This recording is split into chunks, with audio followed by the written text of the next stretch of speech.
Current Bharat में माने आधुनिक भारत में हम लोग पढ़ेंगे भारतीय समाज सुधार के बारे में।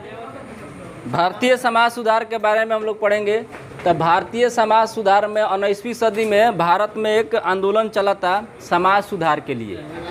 क्योंकि हाँ, भारतीय समाज में बहुत प्रकार की कुरीतियाँ फैल चुकी थी, मतलब अंधविश्वास, कुरीतियाँ, बहुत सारे मतलब क्या नाम है, ये सब मतलब बेकार चीज़ समाज में फैल गई थी, जिसे हाँ अंधविश्वास जिसे हटाने के लिए भारत के बहुत सारे बुद्धिजीवी लोग आगे आए। उनमें से सबसे प्रमुख नाम जो है राजा राम मोहन राय का है। तो इसीलिए इसमें समाज सुधार में सबसे पहले हम लोग राजा राम मोहन राय के बारे में पढ़ेंगे।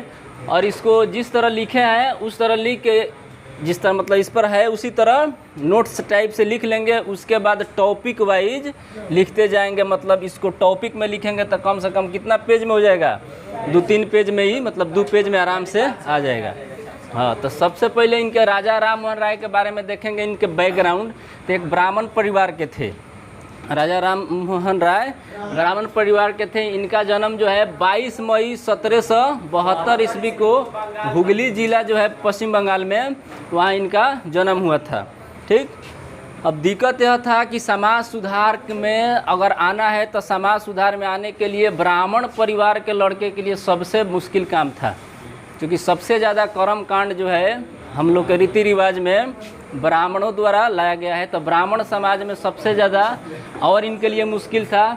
तो एक इनके पीछे कहानी है कि समाज सुधार करने के लिए एक हिंदू धर्म में प्रथा थी कि जो भी क्या नाम है समुद्र के उस पार जाता है तो उसका धर्म भ्रष्ट हो जाता है। मतलब हिंदू धर्म में एक शुरू में ऐसी मान्यता थी कि जो भी समुद्र के उस पार जाता है उसका धर्म भ्रष्ट हो जाता है। मतलब कि समुद्र के उस पार जाना अशुभ माना जाता था।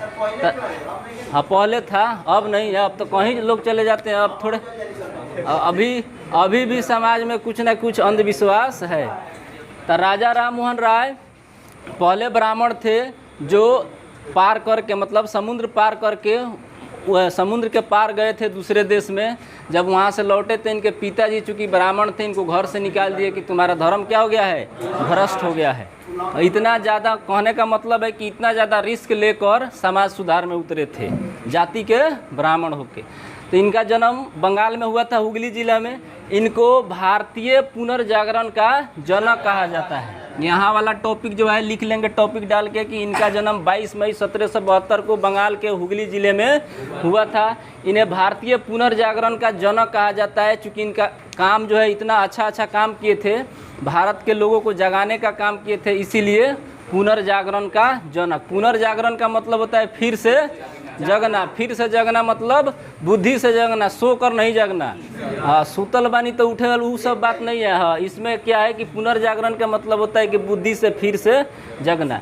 तो इनका सबसे फेमस काम जो था 1829 ईस्वी में लॉर्ड विलियम बेंटिंक की सहायता से सती प्रथा को अंत करवाए थे। भारतीय समाज में एक प्रथा थी सती प्रथा। सती प्रथा थी कि जिसमें अगर किसी स्त्री का अगर पति मर जाता है तो पति के चिता पर स्त्री को बांध कर जला दिया जाता था। इससे साबित होता था कि स्त्री जो है सती, मतलब है सती स्त्री है, इसीलिए अपने पति के साथ जल गई। तो इस मतलब अब जिसका मन भी नहीं होता था, अब समाज में लोग कहते थे कि बुझाते कि सती नहीं है, काहे दादा। तो जो सती नहीं है तो सती कहलाने के लिए क्या होती थी, ज़बरदस्ती चीता पर बांध के उन लोगों को जला दिया जाता था।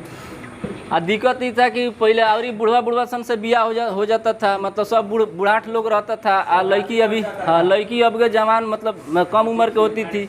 और बुढ़वा जल्दी लटक जाता, मर जाता था। और लड़की अभी जवानी में है, बस क्या किया जाता था और बस उसको चीता पर बांध के उसको जला दिया जाता था। बस दिक्कत था इसमें। हाँ, नहीं अब नहीं है। पर बात सुनो, तो सब अब ये लेकर आएगा। पहले हो गया सो हो गया। अब सुनो, अब बहुत सारा नियम कानून बन गया है, देश आज़ाद हो गया है, संविधान लिखा गया है। उसके पहले की कहानी है। तो 1829 ईस्वी में लॉर्ड विलियम बेंटिंक की सहायता से सती प्रथा का अंत करवाए थे। Lord William Bentinck governor general थे भारत के। तो उनसे कहकर और इसको कानूनी रूप से बैन करवा दिए कि इसके बाद जो भी जराएगा उसको जेल में भेज दिया जाएगा। उसके बाद इनके बारे में अब खास बात देखेंगे कि ये अरबी, फारसी, अंग्रेजी, Greek, French, German, Sanskrit, Latin और हिब्रू भाषा के ज्ञाता थे। हिब्रू भाषा जो थी फिलिस्तीन में बोला जाता है, इजराइल में।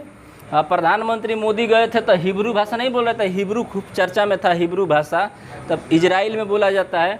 तो अरबी, फारसी, अंग्रेजी, ग्रीक, हिंदी, जर्मन, संस्कृत के साथ हिब्रू भाषा की भी इनको जानकारी थी। इससे मालूम चलता है कि काफ़ी पढ़े लिखे और विद्वान आदमी थे राजा राम मोहन राय।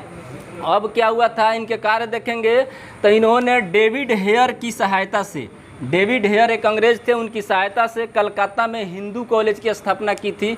अब हिंदू कॉलेज की स्थापना का मतलब ही नहीं हुआ कि खाली हिंदू लोग पढ़ते थे, सभी लोग पढ़ते थे, लेकिन कॉलेज का नाम था हिंदू कॉलेज। उसके बाद इन्होंने 3 हो गया, इसको टॉपिक में लिखते जाएंगे। इन्होंने बांग्ला भाषा में संवाद कौमुदी अखबार था इनका, तो बांग्ला भाषा में प्रकाशित होता था, और फारसी भाषा में मिरातुल अखबार का प्रकाशन किया। सबसे ज़्यादा क्वेश्चन ये सब रहता है एग्जाम में, तो सब ध्यान देंगे। सब एग्जाम के पॉइंट ऑफ व्यू से यहाँ पर जितना है लिखा गया, बेकार चीज़ एको को नहीं है ना, जितना एग्जाम में आता है मतलब वही चीज़ है। तो यहाँ पर बांग्ला भाषा में पूछ देता है कि संवाद कौमुदी जो है किस भाषा में थी, तो बांग्ला भाषा में, और मिरातुल अखबार फारसी भाषा में प्रकाशित कर रहे थे राजा राम मोहन राय। इनका 2 अखबार था ही। उसके बाद इन्होंने 20 अगस्त 1828 में एक समाज की स्थापना की थी जिसका नाम था ब्रह्म समाज। ब्रह्म समाज की स्थापना पूछता है कि किसने किया था, तो राजा राम मोहन राय एक अलग समाज जो था बनाए थे, समाज जिसमें कर्मकांड ये सब जितना चीज़ अंधविश्वास था उसे हट के अलग चीज़ इसमें बताया गया था। तो जब ब्रह्म समाज स्पेशल पढ़ेंगे तो उसमें देखेंगे कि ब्रह्म समाज में कौन कौन सी बात थी। अभी फ़िलहाल इनके बारे में फैक्ट्स देख रहे हैं कि कौन कौन से काम इन्होंने भारतीय समाज में किया था। तो इनका सबसे बढ़िया ही काम था कि 20 अगस्त 1828 में ब्रह्म समाज की स्थापना की थी। उससे पहले 1814 में आत्मीय सभा तथा 1816 में वेदांत सोसाइटी की स्थापना कर चुके थे। बात समझा, वेदांत सोसाइटी की स्थापना और आत्मीय सभा की स्थापना कर चुके थे। अब राजा राम मोहन राय इसमें कहा जा रहा है, चूँकि राजा नहीं थे, इनका नाम था राम मोहन राय, लेकिन राजा इसलिए कहा जाता है चूँकि उस समय जब इनके समकालीन जो थे वो मुग़ल राजा एक हुआ करते थे, उनका नाम था अकबर द्वितीय।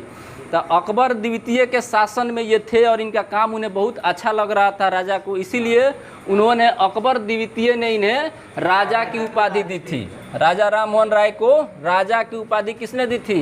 मुगल सम्राट अकबर द्वितीय इन्हें राजा की उपाधि दी थी, और अपने राजदूत के रूप में विलियम चतुर्थ के दरबार में इनको भेजा था अकबर। हाँ,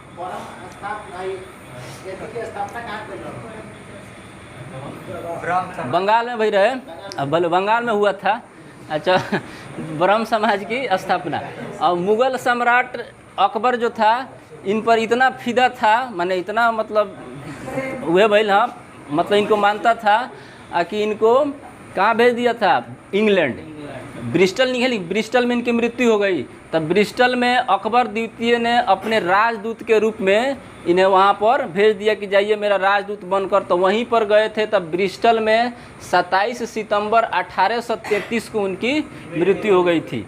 राजा राम मोहन राय की मृत्यु भारत में नहीं हुई थी, कहाँ हुई थी? ब्रिस्टल इंग्लैंड का शहर है, वहाँ इनकी मृत्यु 27 सितंबर 1833 ईस्वी को हो गई थी। किसके दरबार में? तब विलियम चतुर्थ नाम था उनका। राजा जो थे इंग्लैंड के, उनका नाम था विलियम चतुर्थ। उनके दरबार में अकबर द्वितीय ने इन्हें अपना राजदूत बनाकर भेजा था। इनकी मृत्यु के बाद जब ये मर गए, तब देवेंद्रनाथ टैगोर ने ब्रह्म समाज को आगे बढ़ाया। ब्रह्म समाज के क्रियाक्रम, जितना क्रियाकलाप था उस सबको, जितना कार्यक्रम था उसको लेकर जा रहे थे। कौन आगे? देवेंद्रनाथ टैगोर। देवेंद्रनाथ टैगोर के बाद देखेंगे कि इन्होंने देवेंद्रनाथ टैगोर ने तत्वबोधिनी सभा की स्थापना की थी। एक और समाज आता है तत्वबोधिनी सभा, तो इसमें पूछता है कि तत्वबोधिनी सभा की स्थापना किसने की? तो इसमें कन्फ्यूजन रहता है राजा राम मोहन राय और ही देवेंद्रनाथ टैगोर में। तो ये कन्फर्म है कि तत्वबोधिनी सभा की स्थापना देवेंद्रनाथ ने की थी, राजा राम मोहन राय ने नहीं की थी।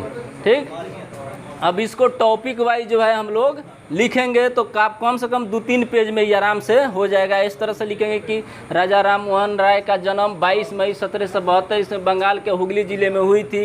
इन्हें भारतीय पुनर्जागरण का दूत माना जाता है, जनक माना जाता है। इस सारी बात को हम लोग थोड़ा सा अपना से और उसमें हिंदी भाषा थोड़ा ठीक करके उसमें लिख के हम लोग क्या करेंगे कि उसको व्याख्या की तरह मतलब लिख सकते हैं। इस तरह से हम लोग इसका क्या बना सकते हैं, नोट्स के टाइप पर एग्जाम के टाइम एक बार दाएँ दाएँ देख लेंगे कौन चीज़ कहाँ है, इसके बारे में एक एक बात याद पड़ जाएगा, लिखने के समय आराम से लिख दिया जाता है।